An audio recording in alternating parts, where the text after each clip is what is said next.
ఇక్కడ తల్లిదండ్రులు ఉద్యోగస్తులు కావడం వల్ల లేదా తల్లిదండ్రులు వేరే పనులకు వెళ్ళిపోవడం వల్ల తల్లిదండ్రులు ఇంకా ఇల్లు కాకుండా ఇల్లు కాకుండా వేరే వ్యాపకంలో ఉండడం వల్ల పిల్లలు దూరం పెట్టాలనే ఆలోచన. కానీ యాక్చువల్గా నాకు తెలిసి గవర్నమెంట్ స్కూల్లో చేర్చి తన ఇంటి దగ్గర చెప్తేనే పిల్లవాడు బాగుంటాడు.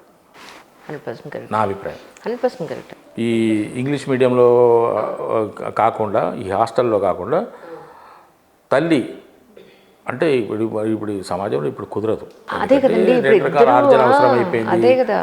లావిష్గా బ్రతకడం అలవాటు అయిపోయింది, లావిష్గా ఖర్చు పెట్టడం అలవాటు అయిపోయింది, పక్క వాళ్ళని పోల్చుకొని మనకెందుకు తక్కువ అనుకున్నది ఎక్కువైపోయింది. ఈ పోల్చుకోవడంతోనే వచ్చిన బాధ.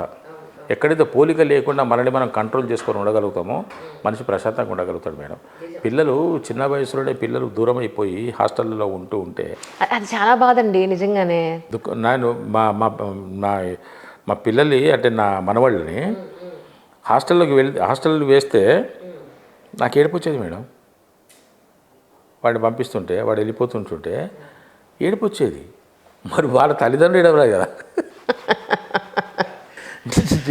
నేనే భుజాన్ని వేసుకొని భుజాన్ని అంటే ఆ భారం నా మీద వేసుకొని నేనే తీసుకురావడం అంటే ఇవి నాకు ఒక వ్యాపకం లాగా వాళ్ళ మీద అటాచ్మెంట్ నాకు ఆ విధంగా ఉండేది.